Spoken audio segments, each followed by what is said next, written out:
Buenas noches.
Bueno, hoy vamos a comenzar con un tema bastante importante que nos va a permitir hacer una conexión entre lo que vendría a ser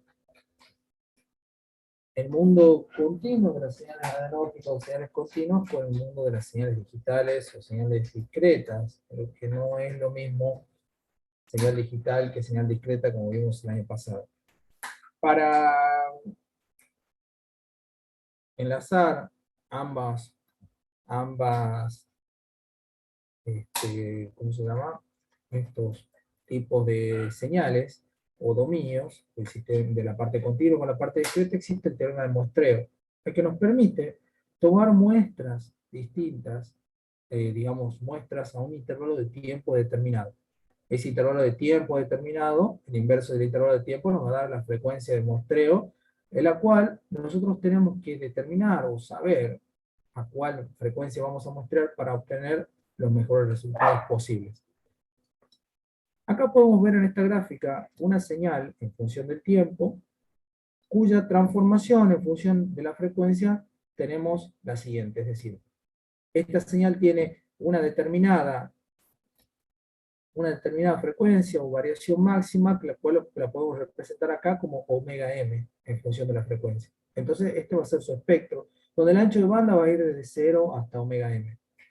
Si nosotros a esta señal determinada le hacemos una transformación de Fourier, obtenemos esta señal. Ahora, si nosotros tenemos un tren de impulsos delta de Dirac, como vimos en algún momento con su definición determinada, son impulsos delta que están situados a una cierta cantidad de tiempos separados entre sí. Eso es un tren de impulsos. A ese tren de impulsos le aplicamos la transformación de Fourier, que están en el dominio del tiempo, obtenemos nuestro tren de impulsos en el dominio de la frecuencia, distanciados a una frecuencia determinada, que sería 2pi sobre el periodo, ¿no? O sea, la inversa del tiempo. Y una amplitud que va a ser igual a omega 0, a esa frecuencia, por el impulso determinado en ese lugar.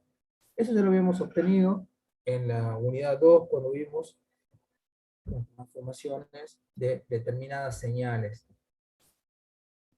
Ahora, ¿qué sucedería si nosotros a esta señal en el dominio del tiempo, cualquier señal f de t acá caracterizada, la multiplicamos por ese tren de impulsos delta de t?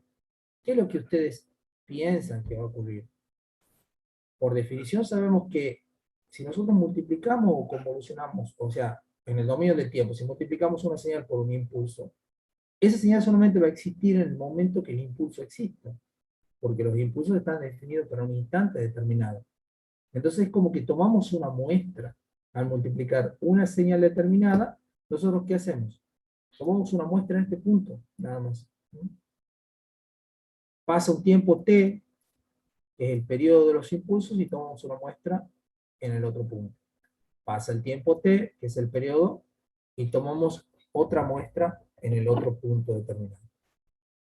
Entonces, esto sería el dominio del tiempo, es decir, estamos muestreando, porque nosotros multiplicamos nuestra señal f de t por nuestro delta de t, en función del tiempo. Y lo que obtenemos es una señal f de s, o sea, una señal muestreada en el tiempo. Ahora, ¿qué pasa si nosotros a esta señal que le hemos muestreado en el tiempo, le aplicamos la transformación de Fourier? Pasamos desde el tiempo a la frecuencia. ¿Qué pasa con sus espectros? Vemos que anteriormente una señal, esta señal f de s, que era la señal así, en el tiempo, habíamos hecho la transformación y nos daba un espectro que tenía esta forma. Frecuencia omega m.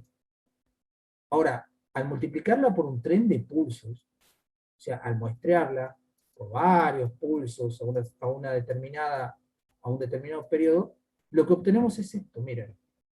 El mismo espectro que está acá, nos empezó a aparecer una vez en el mismo lugar, otra vez a una frecuencia que es 2pi sobre t, o sea que está separado.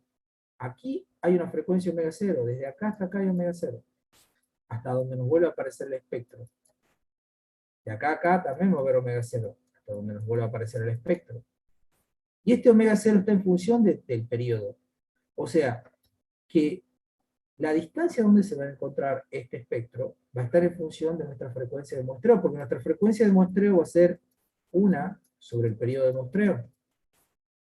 Entonces, multiplicar una señal continua por un tren de impulsos en el dominio del tiempo equivale a duplicar nuestro espectro varias veces en el dominio de la frecuencia, que es lo que vemos acá. Y ya lo habíamos visto nosotros cuando hacíamos la transformación de la serie de, o sea, hacemos la transformada de Fourier de un tren de pulsos de deltas. Y es lo que vemos aquí, la señal fs de t, que ahora es la señal muestreada, que es esta, que ojo, acá hay un envolvente, ¿no? Esta línea de trazo ya no está más. Son estos impulsos que tienen una amplitud que es igual a la señal f de t en ese instante de tiempo. Ya no está más esta señal, ya no existe. Ahora es una señal muestreada, son estos puntos, esos valores nada más.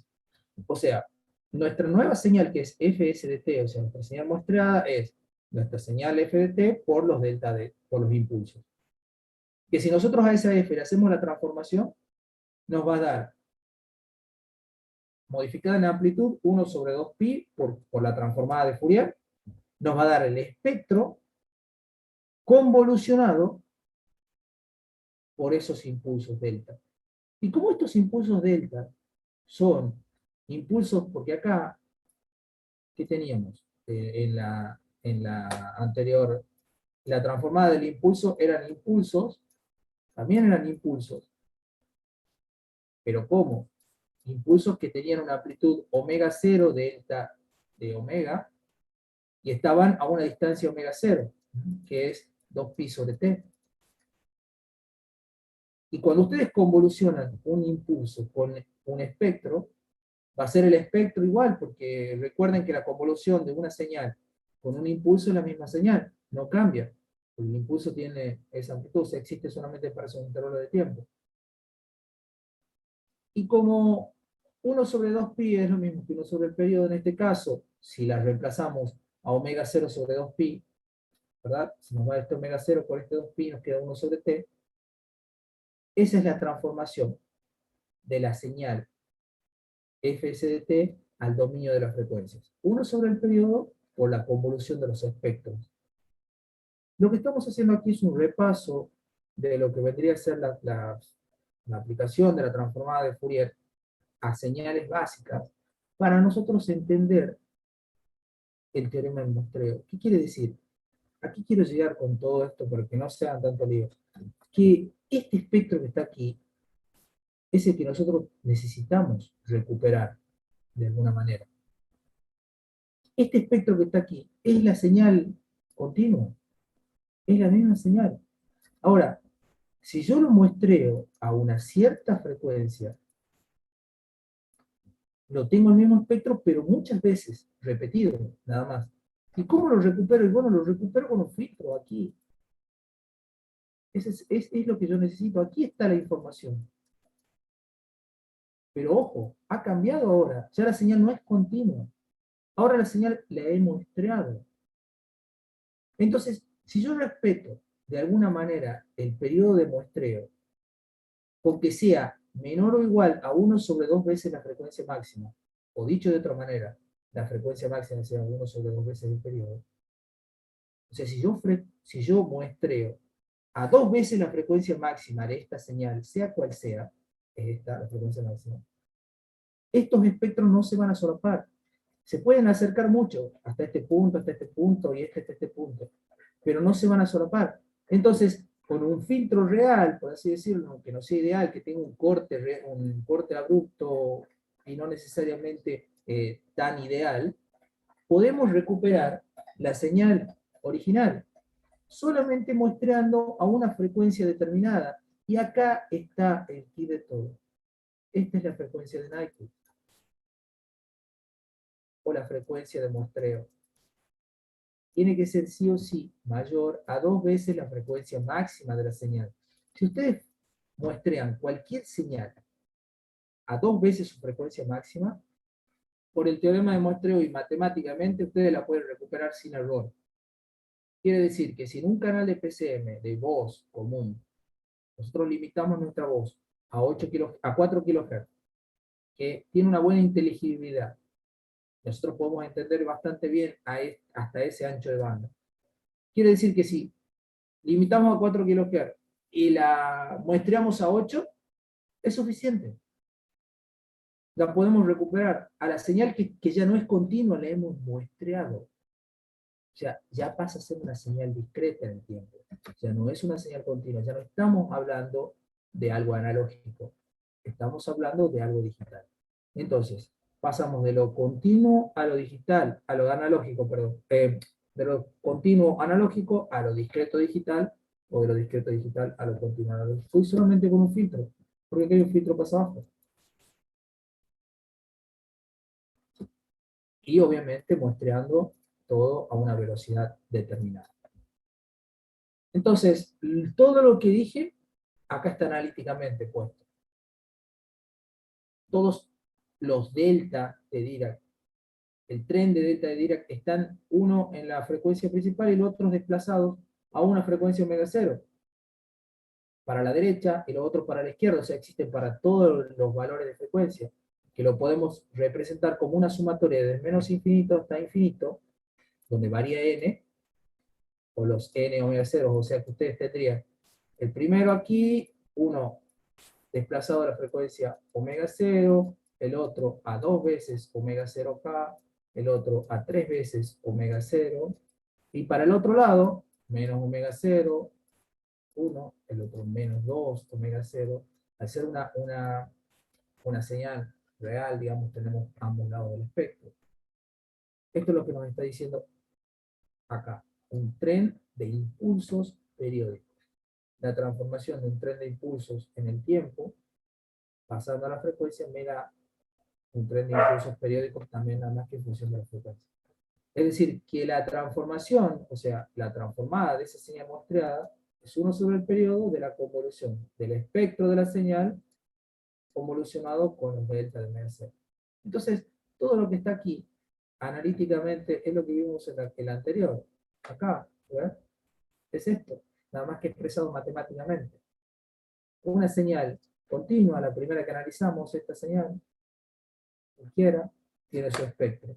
Hacemos la transformada de Fourier, tiene su espectro acá. Si esta señal yo la quiero muestrear, o sea, este punto lo voy a tomar aquí, este lo voy a tomar acá y así, la multiplico ambas, voy a mostrarlo, o sea, lo voy a pasar a una señal discreta.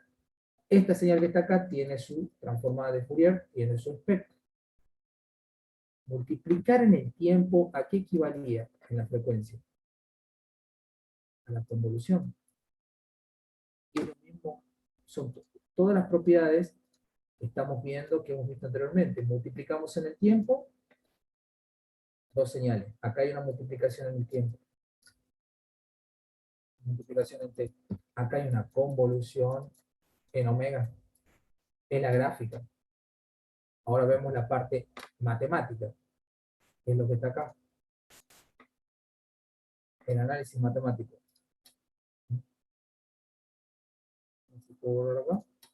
Es esto. Este es el espectro. Y es lo que obtenemos acá. Ahora, ¿cómo lo recuperamos? Bueno, como les decía, tenemos que, de alguna manera, muestrear con nuestro intervalo de tiempo, con nuestro tiempo de muestreo, o que los pulsos vayan a un periodo determinado, que es el periodo t, que sea menor a 1 sobre 2 veces Fm. O sea que la frecuencia de muestreo tiene que ser mayor a 2 veces la frecuencia máxima. Porque si no, cuando nosotros hagamos los espectros, ponerle que sean así, vamos como un triangulito, ahí estaríamos muestreando 2 veces la frecuencia. Pero si ustedes muestran una frecuencia menor, y esta frecuencia omega 0, o sea, este punto, que sería desde un punto a otro, sería 2 veces omega 0, porque acá estaría a 0, a omega 0. Si nosotros mostramos a menos, este espectro de acá se va a acercar con este y se va a solapar ahí, ¿ven? Y este se va a solapar con el otro. Y acá hay solapamientos de espectros, perdemos la información. Estamos distorsionando una señal. Nosotros para filtrar, para obtener esto, tenemos que filtrar acá, tenemos que sacar esta información. ¿Verdad? Es la única manera, con un filtro pasa abajo. Entonces, si yo quiero filtrar acá, ¿cómo voy a hacer? Porque ya no va a ser la misma señal, voy a encontrar algo así. Entonces estoy perdiendo información, se está distorsionando la señal, estoy encontrando un espectro que no es el que yo estaba buscando. Y de esa manera, es una de las formas de demostrar el teorema del muestreo. Lo pueden hacer de esta manera, si se los piden en un examen final.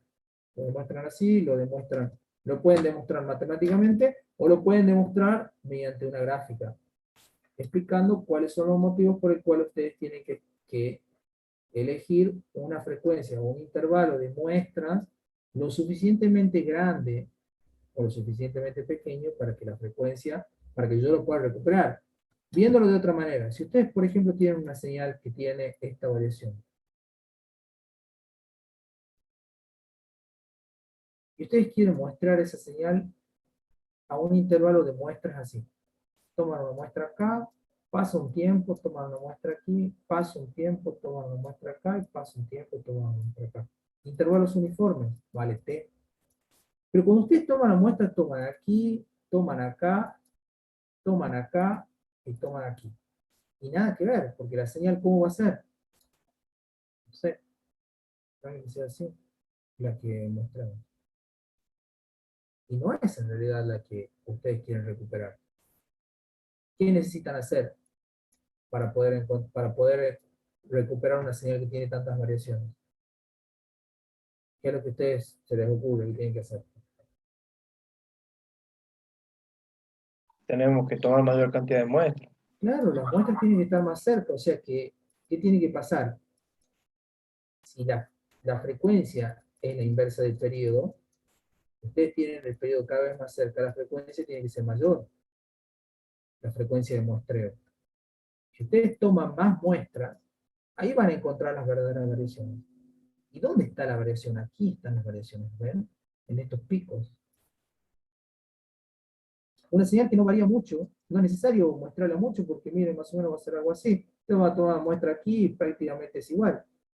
Pero cuando empieza a variar la señal, empiezan a aparecer variaciones, es cuando yo necesito tomar mayor cantidad de muestras. Entonces, el periodo de muestras, hacer un muestreo regular, o un muestreo uniforme, como se llama, tiene que ser mayor. Acá podemos ver en un diagrama en bloque lo que vendría a ser la señal muestreada, ya muestreada, o sea, por así decirlo, discreta.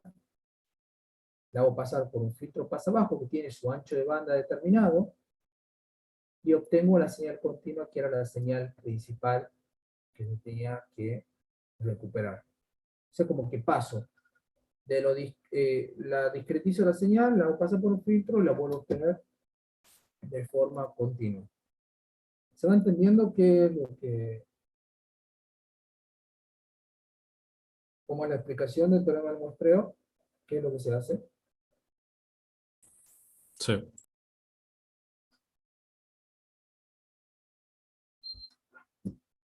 La señal, digamos, en este sistema que hemos visto, tiene una función de transferencia cuya característica es la que podemos ver aquí, donde tenemos el periodo, que es 1 sobre 2 veces la frecuencia máxima, y su función de transferencia, o sea, en la frecuencia. Ahora, si nosotros queremos obtener esto matemáticamente es lo mismo, o sea, si nosotros hacemos la convolución de esta señal muestreada multiplicada por el periodo, convolucionado por una función sample, la función sample es la función muestreo. La función sample o la función sinc, esta función así, es una función de muestreo, porque tiene las mismas características, o sea, tomamos la muestra en este punto y después tiene oscilaciones repetidas a ciertos intervalos de tiempo y, bueno, se van anulando. ¿Por qué? Porque si yo tomo, por ejemplo, hago una muestra ahí y después viene otra función sample a otro valor, por ejemplo acá, da la casualidad que después se van anulando los otros puntos, ¿no? Este se va a anular con este con este con este, ¿lo ven? Y si yo tomo otra sample, por ejemplo aquí, bueno, no me va a salir bien, pero más o menos quiero que vean la idea, se van a ir anulando las oscilaciones, pero siempre donde tomo el punto, puedo tomar la muestra determinada. Entonces, esa función sample, que la ven acá, es físicamente realizable, es más físicamente realizable que nosotros generar un impulso de muy corta duración. Porque el impulso de delta de Dirac, hemos hablado de que no existe en la vida física. No es una función, es como una representación, como una aproximación. ¿Cómo lo habíamos visto nosotros cuando vimos la introducción a señales y sistemas? Como una aproximación, por ejemplo, de un rectángulo que tiene área 1, pero bueno, si esta es la base A, que sea un medio, la altura, ¿verdad? ¿Así sería? No, 2. No importa. A ver, ¿cómo lo aproximamos? Si nosotros tenemos este rectángulo que tiene un área A, y nosotros achicamos la base, ¿qué tenemos que hacer? Tenemos que aumentar la altura, ¿verdad? Para que se mantenga en la misma área. Si lo hacemos cada vez más chica, la altura tiene que ir lo suficientemente alta. Lo mismo sucedería si tenemos una función triangular. Si tenemos una altura, un área determinada. Si nosotros achicamos la base, la altura tiene que subir para mantener el área. Si la seguimos achicando, la altura tiene que subir más. Esas son formas de aproximar a la delta de Dirac. Pero la delta de Dirac no es una función y tampoco existe porque es una función que tiene un ancho cero, una altura infinita. Pero su área es 1. ¿Cómo hago para obtener un área 1 si tengo un ancho 0? La altura tiene que ser infinita, por eso ponemos una flecha. Y ahí queda el delta de t. ¿Está? Ese es el delta de t. Y esta función sample no la podemos hacer físicamente. Nosotros muestreamos, pero con un muestreo real, o sea, muestreamos en un intervalo de tiempo limitado. Por ejemplo, puede ser un muestreo así. Esos son muestreos reales, como muestran, y duran un poco más. No es un muestreo ideal como este de acá. O sea, de tomar muestras en un tiempo cero y tomo la muestra y listo. No, no se puede, porque físicamente en los sistemas electrónicos nosotros necesitamos un tiempo determinado para hacer algo. No podemos hacer algo instantáneo. Profe, ¿y cuánto duran aproximadamente esos impulsos? ¿En el orden de los microsegundos? Sí, es que depende de la aplicación, pero sí, con el orden de microsegundos demasiado, porque vamos a ver después que estos trenes de impulso, por más que no sean ideales, también tienen unas características matemáticas que son mejores que muestrear instantáneamente. Ahora lo vamos a ver un poco más adelante. Por ejemplo, acá, ¿ven? Cuando tomamos, es lo que les mostraba recién, cuando ustedes toman, hacen la convolución de una señal f de t como la sumatoria de la señal muestreada por un delta de t convolucionada por la función sample, es decir, que la función sample va a existir en los mismos momentos, en los mismos instantes que existan delta. Si nosotros convolucionamos esto, nos va a quedar toda la sumatoria de todas las funciones sample, ¿ven? Y se van a ir anulando acá. Estos se van anulando. Se van anulando, anulando, y lo único que nos queda son estos puntos. Que a la larga, si lo interpolamos de la manera correcta, va a ser la función original. ¿Ven? Esto es matemáticamente, esto es gráficamente. Como ustedes lo quieran ver, es válido para demostrarlo. Pero la idea es que ustedes lo entiendan. La idea es que ustedes entiendan el teorema del muestreo y por qué es necesario muestrear a 2 veces la frecuencia máxima. Y no que les digan, bueno, sí, ustedes tienen que mostrar siempre a 2 veces la frecuencia máxima. Bueno, ok, pero tendría que ser una explicación un poquito mejor. Ahora vamos a hacer Ingeniero, ¿y un... la función sample cómo la genera circuitalmente? Y el sample no es matemáticamente. O sea, sí se puede generar una función sample, pero es muy complicada. Esto es como, ya vamos a ver el muestreo real. Esto sería el muestreo ideal, ¿está?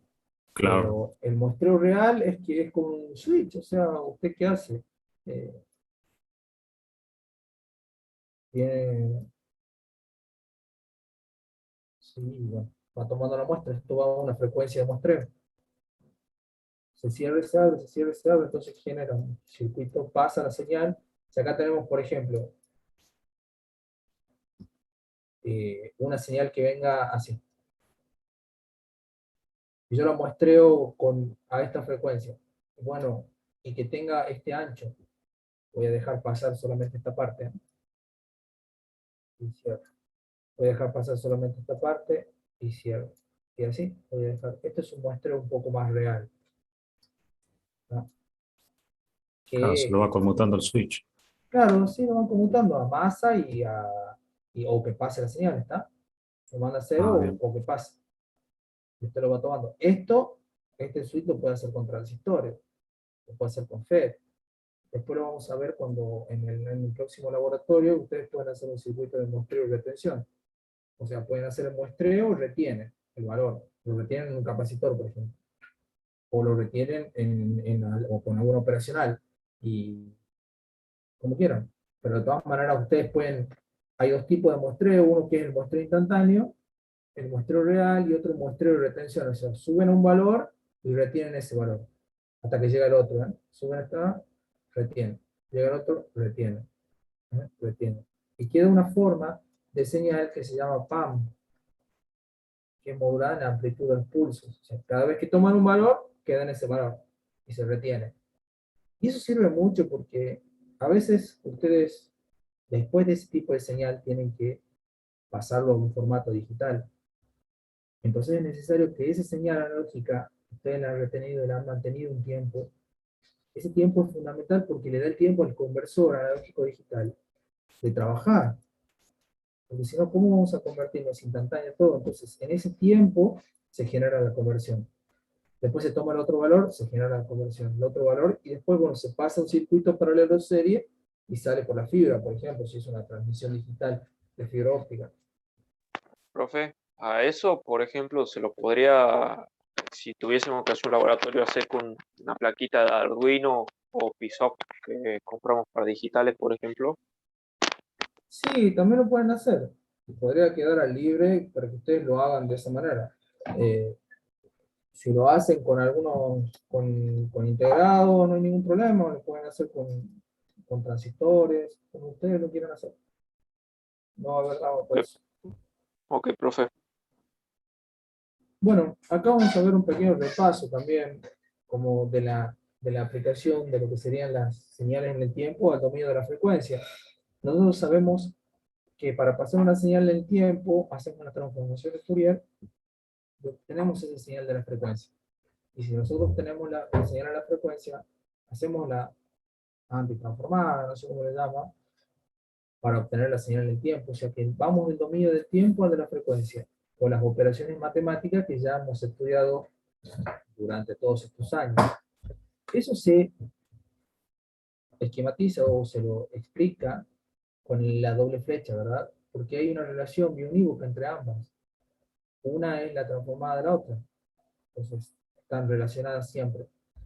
Y hay un factor que es 1/2π que hay que tener en cuenta cuando hacemos una transformación de un lado al otro, y por ahí se olvidan y bueno, quedan por ahí, por eso cambia un poco las escalas cuando la vemos. ¿Qué pasa cuando una señal en el tiempo la desplazamos un poco, la movemos? ¿Qué equivalía, a qué correspondía la frecuencia? Cuando nosotros la desplazamos en el tiempo, correspondía multiplicarla por e a la menos j omega, el tiempo ese que la desplazamos, ese t0. ¿Ven? ¿Y qué pasa si una señal nosotros la multiplicamos? O sea, por otra señal e a la j omega 0t. ¿Equivalía a qué? Lo que vimos en la modulación en la amplitud. Recuerden que la señal e a la j omega 0t, por el teorema de Euler, es coseno más j seno, ¿verdad? Bueno, acá hay un seno y un coseno. Esta señal es una señal senoidal o cosenoidal. Si nosotros multiplicamos una señal en el tiempo por un seno, ¿qué equivalía en el espectro? ¿Qué ocurría cuando nosotros multiplicamos una señal seno por un coseno? O una señal coseno. Ya hemos visto, ya van a rendir, ojo, ¿eh? ¿Qué pasaba? Lo que hicieron en el práctico. ¿Qué ocurría con el espectro? Cuando se multiplica la función por e a la j omega, Si ustedes multiplican por el j menos 0, ¿qué ocurre con el espectro? Se traslada a otro lado. Esto es la modulación, esto es el principio de las comunicaciones. Esto, teorema de la modulación. Es el principio de todo. En esto no somos nada, no se olviden de ese detalle tan importante. Ustedes tienen un espectro en la banda base, en la banda real o lo que sea, acá en frecuencia. Lo multiplicamos por un coseno, hacemos la modulación y esto lo trasladamos. Esta banda base ya nos va a aparecer en la frecuencia de la portadora de un lado y del otro. Si es una M doble banda lateral. Es eso. Pero no se tiene que olvidar nunca. Esto es la modulación. Multiplicar en el tiempo por una señal senoidal o senoidal equivale a trasladar en la frecuencia el espectro. Si ustedes tienen una señal, por ejemplo, de este tipo, una señal rectangular, GT, o una señal, ¿cómo le llamamos? Silleta, banqueta, no sé. Y le hacemos la transformada de Fourier, que era igual, la función sin. Pero recuerden, recién un compañero nos dice, bueno, profe, ¿cómo podemos hacer un circuito que haga esto? Y en realidad no se puede, porque ¿cómo vamos a hacer un circuito que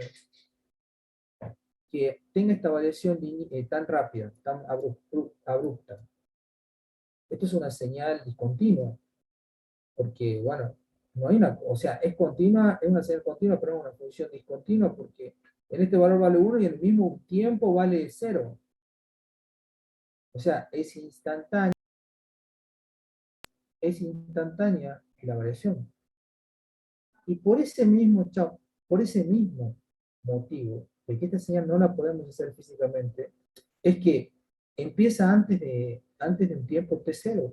O sea, es como que esta señal en la frecuencia, miren, aquí en el tiempo, esta señal existe antes de que yo tenga una interacción. Es como que es un sistema no causal. ¿Cómo puede existir antes del tiempo? Es como que yo me mueva antes de que alguien me empuje. Es como que mi sistema reaccione antes de que tenga una excitación. Entonces físicamente no es realizable, pero matemáticamente nos sirve para explicar todos los temas. O sea, matemáticamente nos sirve para explicar el funcionamiento de los circuitos o explicar la teoría, el teorema en sí.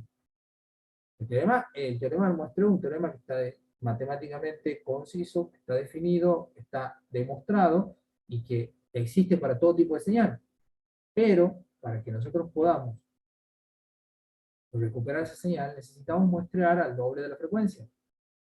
Ahora, si una señal en el tiempo es una señal cuadrada ideal, como está acá, le hacemos la transformada de Fourier, obtenemos nuestra señal sin, ¿verdad? Ahora, si una señal sin le hacemos la transformada de Fourier en el tiempo, obtenemos esta señal. Eso ya lo habíamos visto, lo repasamos ahora, ¿ven? Esta es la transformación de un lado y del otro. ¿Qué pasa si a esa señal nosotros la hacemos un poco más angosta o más en el tiempo que dure menos? ¿Qué quiere decir que en el tiempo dura menos? Si la señal dura menos en el tiempo, ¿qué tiene? Dura más en la frecuencia. Se tienen más valores de frecuencia. La frecuencia es más alta.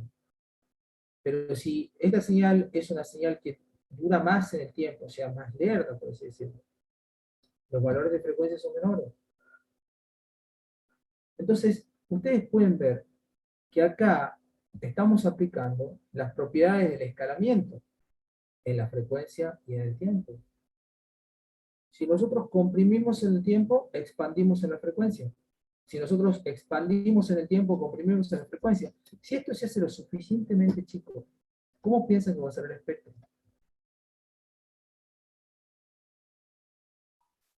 Muy grande.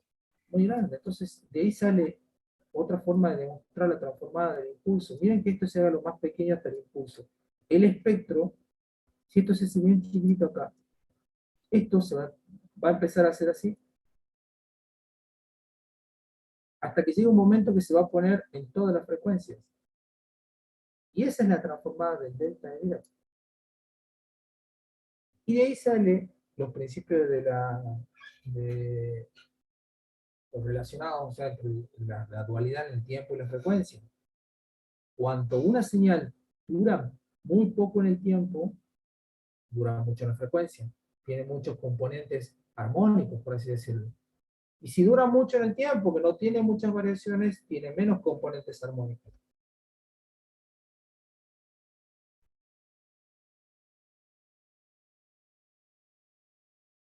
Y bueno, acá podemos ver una explicación física, digamos, de lo que sería movernos en el tiempo, de la propiedad de desplazar una señal en el tiempo, o sea, cómo sería la transformada de la señal por e a la menos j omega 0 o omega t0. Otro repaso que tenemos que ver de las transformaciones, si tenemos una señal g de t, que sería una señal e a la menos a por el valor absoluto de t, quiere decir que de un lado de t como del otro tiene la misma caída, su transformación tiene este espectro. Es muy importante porque ya lo habíamos demostrado cuando hicimos la transformada de Fourier o el repaso. Es muy importante entender cómo es la variación, cómo es la caída de este tipo de señales. Cómo es la fase también. Recuerden que la fase era la relación entre la parte imaginaria y la parte real de la señal, porque es una función de variable compleja. ¿Cuál es el efecto de mover, digamos, esta señal que tiene esa caída para ambos lados? ¿Qué pasa si la movemos de un lado y del otro? Y bueno, en este caso queda igual, pero donde estamos trabajando es en la fase donde cambia la señal. O sea, su espectro sigue siendo el mismo, pero su fase cambia, porque acá está el omega T0S que cambia acá, ¿verdad? Entonces por ahí a ustedes les puede servir, porque tienen que moverla en el tiempo, van a saber que van a tener algún desfasamiento, y es el que aparece acá, ¿verdad? La fase cambia de la señal, la amplitud no va a variar. Entonces si lo vemos como un filtro, este filtro va a seguir siendo el mismo. Va a atenuar a la misma frecuencia, va a hacer lo que quiera. Pero puede ser como un desfasador, o sea, puede ser un circuito que me desfase. Si yo quiero, bueno, que me desfase unos 45 grados, 90 grados, 180 grados, va a depender de la aplicación que yo quiera. Y obviamente es aplicando la matemática que venimos estudiando durante todos estos años. Sería como un filtro pasa todo, o sea, llevándolo a filtros. Y en realidad no, porque va atenuando, esto es un filtro pasa baja, o sea, va a pasar las bajas frecuencias y después se van atenuando, ¿ven? Recuerda que la parte real del filtro es esta. O sea, acá está la frecuencia cero y para acá la frecuencia que crecen. Lo que pasa es que esta parte se la dibuja porque matemáticamente la transformada de Fourier, para que sea una función real, tiene que ser par. Al ser una función que existe en el tiempo, o sea, real, físicamente realizable, tiene que ser par. Por eso la dibujan de los dos lados. Pero en realidad el filtro tiene esta caída, y esta es una caída de un filtro pasa abajo. Porque a la larga esto se va a tender a ser más chico, que no toque, sea asintótico, pero ya estas, o sea, estas pasan sin atenuarse, por ejemplo, y acá ya cae 3 decibeles, la mitad, o lo que sea, y acá va a seguir cayendo. Lo que pasa es que también tenemos que ver el tema de la fase. Acá va a haber un desfasamiento que en algún lado va a ser el que a ustedes les satisfaga, que sé yo, puede desfasar acá 45 grados, o puede desfasar acá 90 grados. A esta frecuencia determinada, voy a decir, bueno, a esa frecuencia trabajamos y todo me va a quedar desfasado 90 grados, o todo me va a quedar desfasado 45 grados. Para algo puede servir ese circuito, no lo sé. Eso va a ser en el diseño que ustedes quieran hacer. Bueno, aquí repasamos lo que sucede cuando multiplicamos por una exponencial, lo que sucede cuando multiplicamos por un coseno, ¿ven? La señal G de t está para un lado y para el otro. El espectro aquí queda desplazado para un lado y para el otro. Acá podemos ver lo que sucede cuando hacemos una modulación en la m. ¿Qué pasa cuando el coseno vale 1, cuando el coseno vale menos 1?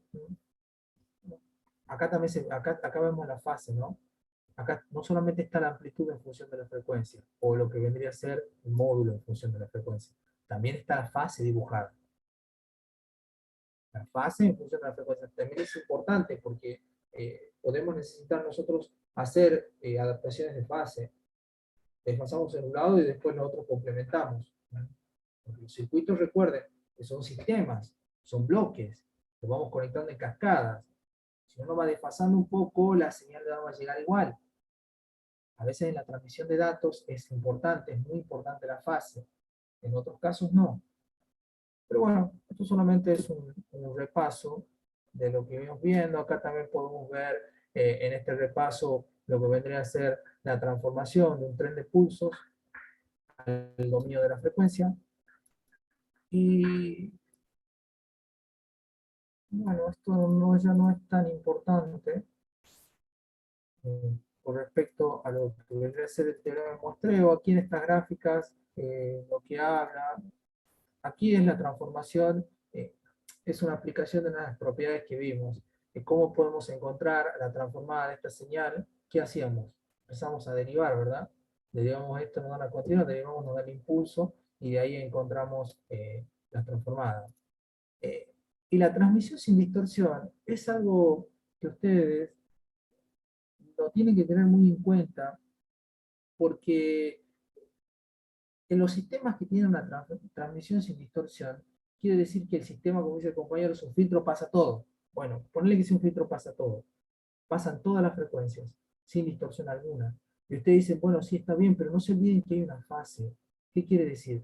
Que en la fase sí hay un retardo. Porque físicamente es imposible estar de un lugar a otro instantáneamente, por la teoría de la relatividad o por lo que sea. Por más pequeño que sea el circuito, siempre hay un delay. Entonces, hay, hay una transmisión, puede haber una transmisión sin distorsión, pero siempre hay un delay.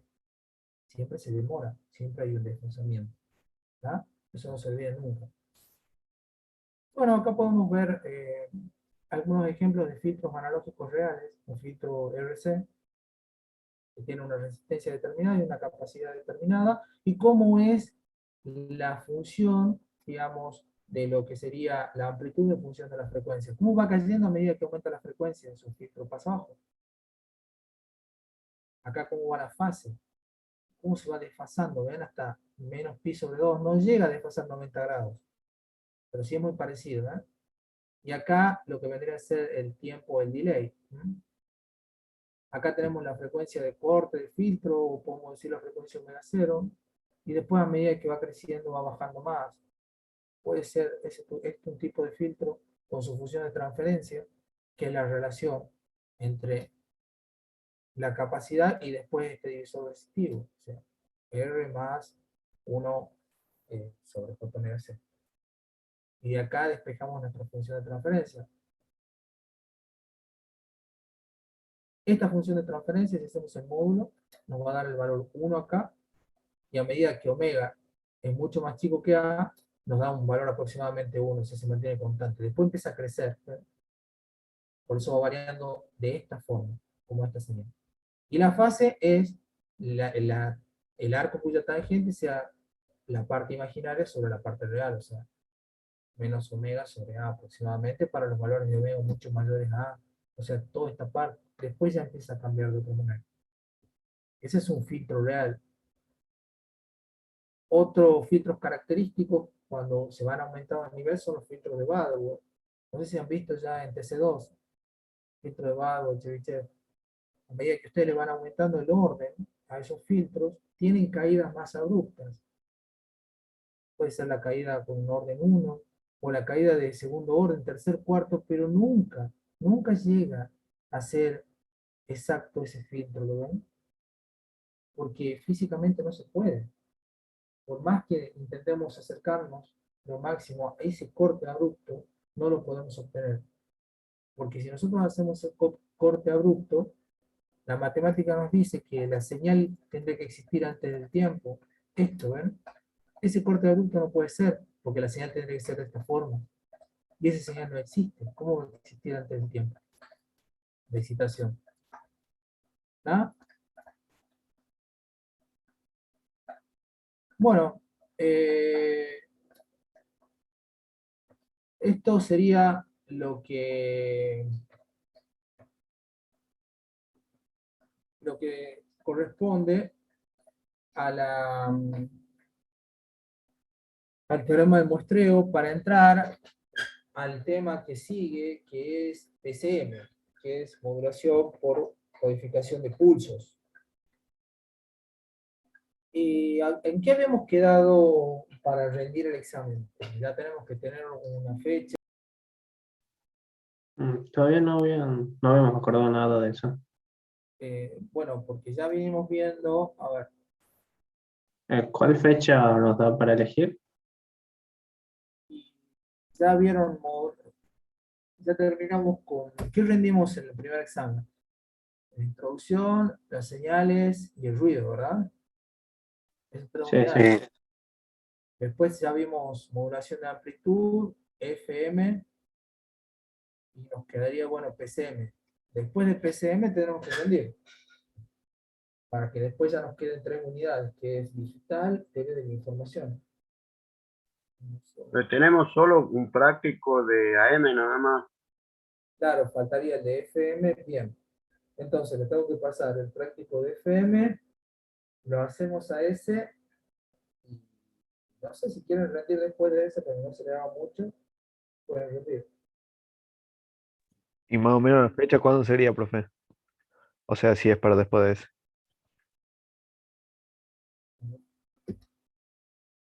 Porque estamos en agosto, y ya septiembre nunca hay clases, y después recuerden que faltan otros parciales, ya viene noviembre. No sé, ya van a tener que elegir ustedes. Nos quedaría hasta el jueves.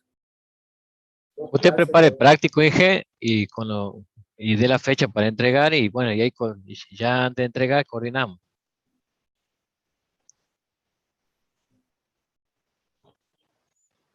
sí, ya tengo que El poner parcial sería AM y FM.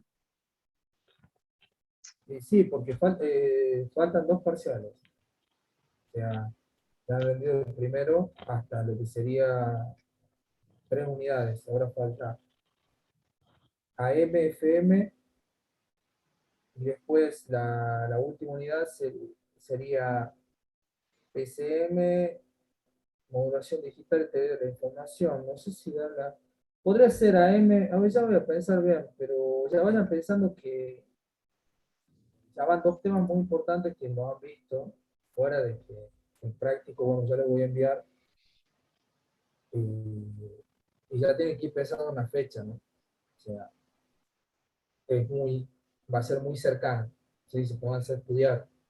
No esperen que yo les diga, no les voy a decir, tienen el práctico, tienen 2 semanas para presentarlo, tienen una semana para que les devuelva y de ahí recién no.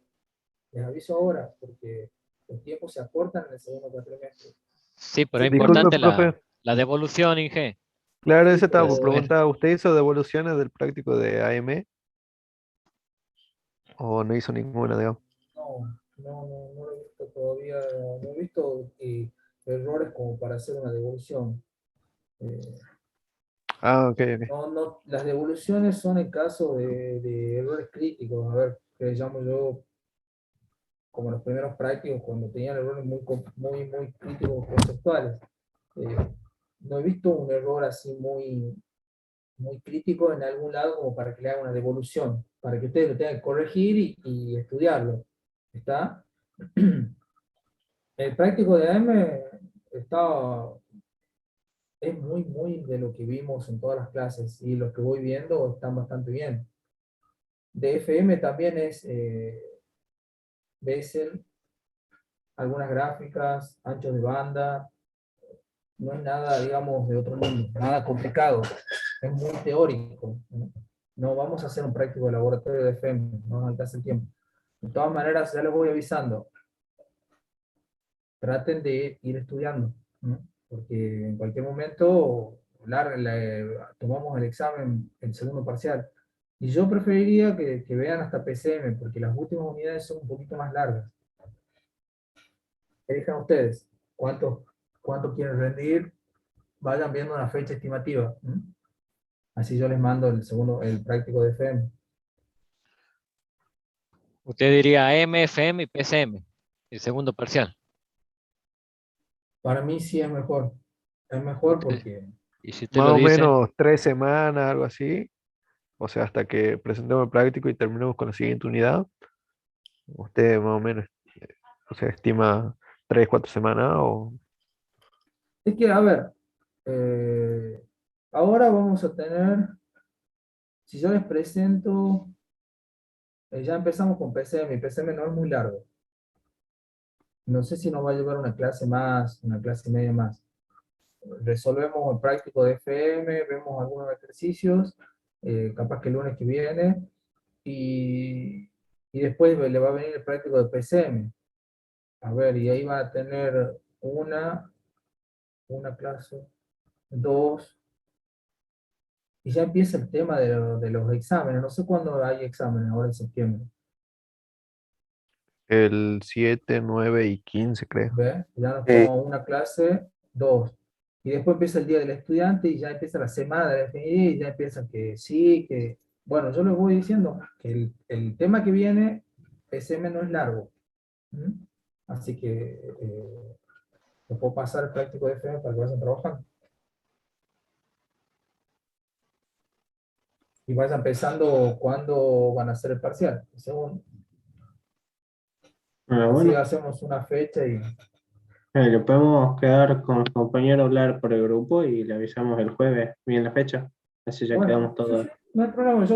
Por eso lo voy avisando ahora que se comprimen mucho los tiempos. Va a parecer, profe, pero está todo muy... No son los mismos tiempos que en el primer cuatrimestre. ¿Por qué? Porque los temas no son tan largos. ¿Está? Eso nada más. Les voy avisando con tiempo. Así que estudien. Estudien, no se dejen llevar por las clases que yo doy, ni por los apuntes que yo doy. Tienen que sentarse a estudiar de los libros. Estudien con tiempo. Pónganse a leer lo que estamos viendo, lo que han visto de FM, lo que han visto de AM. Repasen con los prácticos de laboratorio, con el práctico de la guía de desarrollo práctico. Y bueno, así ya llegan al examen y llegan bien, porque son temas importantes y son temas extensos. ¿Tá? No esperen hasta la última semana, o no esperen hasta que le diga sí, va a ir tal tema, no, ya saben que son esos tres, así que pónganse a buscar y a leer, ¿no? Nos vemos bueno, el jueves. El jueves ustedes van a decir. Bien, saludos. Contraseña, Disculpe, profe, de la la asistencia. asistencia. La contraseña de... Ya la hago. Ya hacemos.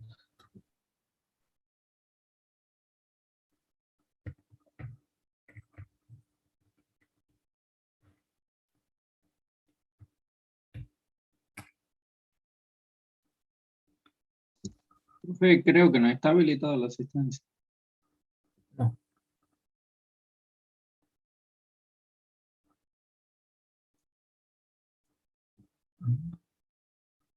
Hoy ya la digo.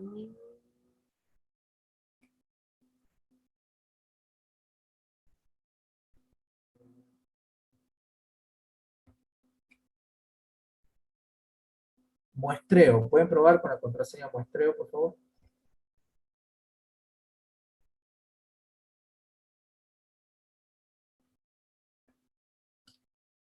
Sí, anda.